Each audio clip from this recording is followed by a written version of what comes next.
There are some situations in life that take so long to resolve that when you finally get the news that you've been waiting for, you almost don't know how to feel.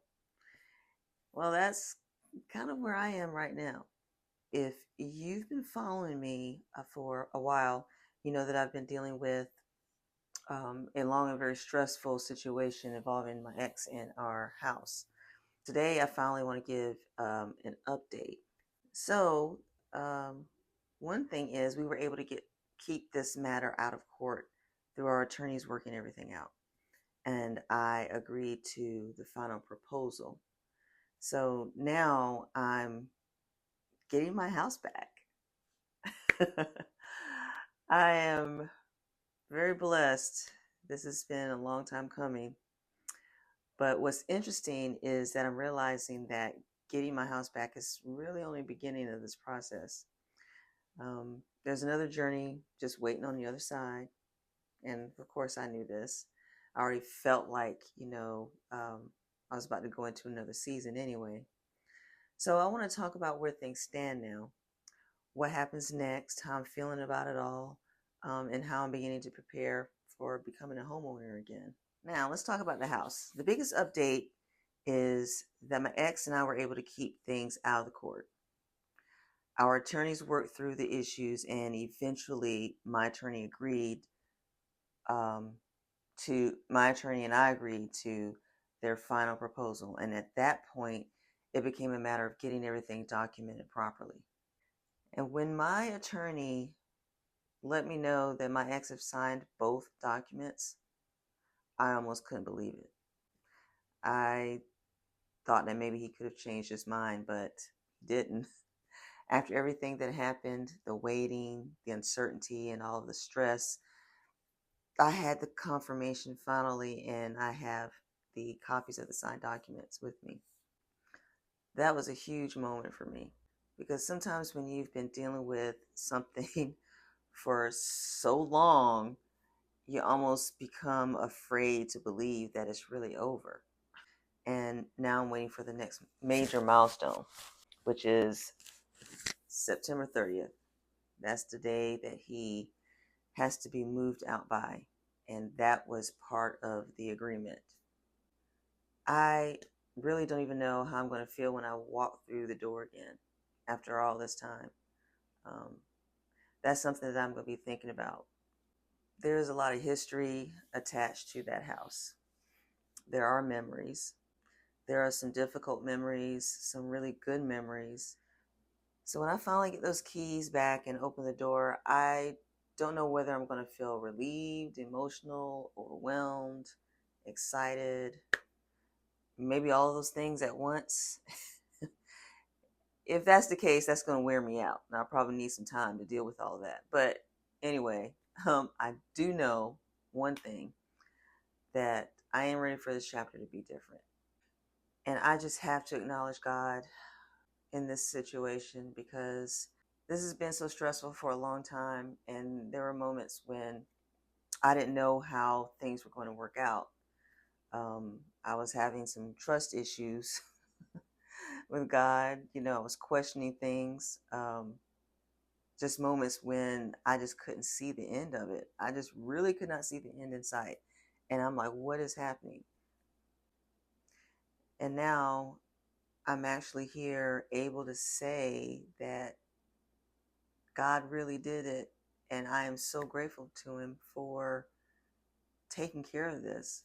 Um, Sometimes we want to know exactly how and when he's going to solve something and what the outcome is going to be. But sometimes the only thing that we can do is just keep moving forward and trust him with the parts that we can't control. And that's what this entire experience has taught me. I couldn't force my ex to cooperate, or I couldn't control, what he was going to do. I also couldn't control how long this legal process was going to take. And that was one of the fears that I had, that it was just going to take forever.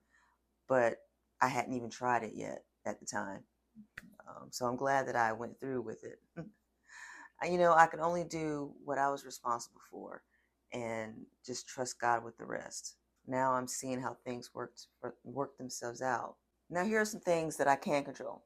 The legal situation's been resolved, but now I have another project, actually trying to move back home.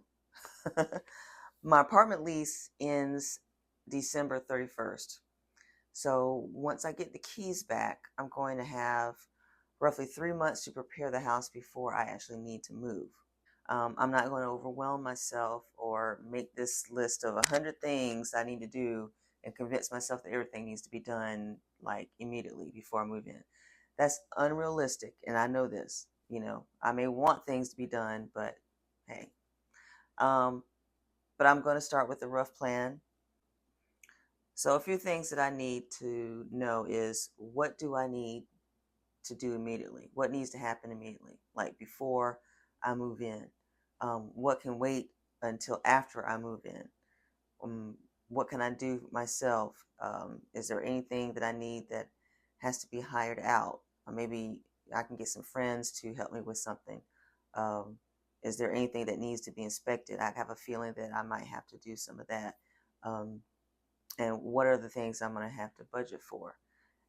Those things that I know that I can actually plan out, as far as it being a possibility that I may have to, set aside money for certain things, or at least write it down and get quotes and whatnot.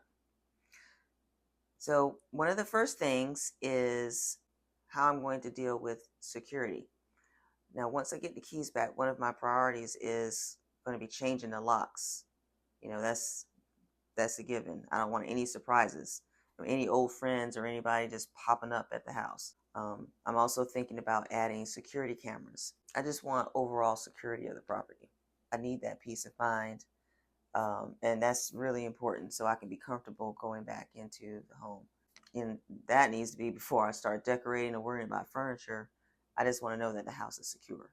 The next thing that I'll be assessing is the condition of the house. And this is where I'm really not trying to overwhelm myself. There are things I already know that need to be addressed. For example, there is water damage up under the house. And I knew about that from when we tried to sell it, and I had gotten a quote before. So I just need to assess that again and get another quote for that and see where we are. I don't have to transform the entire house overnight. Of course, I may look at it and I'm like, I want to do this, this, this, this, and I'll see everything that I want to do and I want it done now. But that's not realistic. I have to wait and prioritize and take it step by step. Being a homeowner again is something that I've got to get used to. I've rented for the past few years, and now I'm going back to a house that I haven't lived in for 8, 9 years. So there are going to be some adjustments. I've been thinking about, how do I want to maintain the house? How do I want to organize my finances around home maintenance? I had a home warranty before, and that was actually great, considering we had multiple things happen because it was an older home. But do I want to do that again? What preventive maintenance do I need to stay on top of it? And talk about the security things again, all the things I want to upgrade eventually. And how can I just make this house feel like my home again? Because there are still memories, and it's knowing that he's lived there for so long. How can I make it different? What can I do to kind of make myself feel more comfortable being back in the house? And I don't want to get overwhelmed by all of the memories. I feel like I may end up going through a period where I'll think about things and whatnot, but I still want it to be a place where I can just breathe, create, invite people over, and just start this new season. But I don't want to get overwhelmed by all of the old things. I have until December on my apartment lease, so I can kind of take my time and figure things out. Even though I'll be paying both my mortgage and rent, I already knew going forward that this would happen, and I had prepared for that in case I got the house back. I just want to do things, a little wiser this time.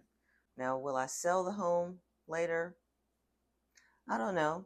I may or may not, but I need to get back in the home, start making the changes while I'm there, instead of trying to still be in the apartment and trying to sell the home. That would drive me crazy because I'd probably have a long time where I would be juggling both rent and mortgage. And I know that would take a while. When I take a step back and look at this situation, I realize that this isn't really just a story about the house, or getting into the house. It was really about letting go, waiting, also trusting God when I didn't know how something was going to turn out. I mean, it took a lot of trust. I was back and forth, crying and asking God, why? Also, I know that I can't control another person when I know that they're not doing what they're supposed to. Only God can handle that. I also had to be willing to start again. And that's kind of what I'm doing now.